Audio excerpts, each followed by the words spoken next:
যার বয়স প্রায় 50-55 মতো, ওনার কোমর ব্যথা প্রায় 3 বছর যাবৎ, ডান দিকে বেশি বাম দিকে কম। ওকে, ডান দিকে বেশি বাম দিকে কম। ওনার ব্যথা হলো লোকাল পেইন। এইটা ওনার কষ্টটা হয় হলো দাঁড়ালে এবং হাঁটলে। আমরা ওনাকে আমাদের ফিজিক্যাল এক্সামিনেশন করার পরে দেখলাম যে তার কষ্ট হলো এসআই জয়েন্টের মধ্যে। এসআই জয়েন্ট আপনি দেখেন, এখানে দেখতে পাবেন এই যে এসআই জয়েন্ট দেখা যায়, এখানে এসআই জয়েন্ট, এখানে এসআই জয়েন্ট, এই দুই পাশে পাইরিফর্মিসের প্রবলেম। এই প্রবলেমের জন্যে তার কষ্ট হচ্ছে, এটা আমরা ফিজিক্যাল এক্সামিনেশন করে দেখলাম। আরেকটা জিনিস পেলাম, এই পিছনের যে মাংস, ওনাকে উপর করে শোয়ানোর পরে 2 হাত মাজায় রেখে আমরা বললাম মাথা ওঠান, খুব একটা উঠাতে পারেন না, অর্থাৎ এই মাসেলগুলো উইক।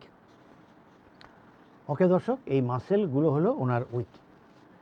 আমরা এই মাসেলগুলো টেস্ট করে দেখেছি, ওনার latissimus dorsi, erector spine, gluteus, all gluteus, maximus, minimus, medius, এগুলো ওনার সঠিক কাজ করছে না। তাহলে ওনার চিকিৎসা কী হবে? ওনার চিকিৎসা হবে এই মাসেলগুলোর মাসেল পাওয়ার বাড়ানো।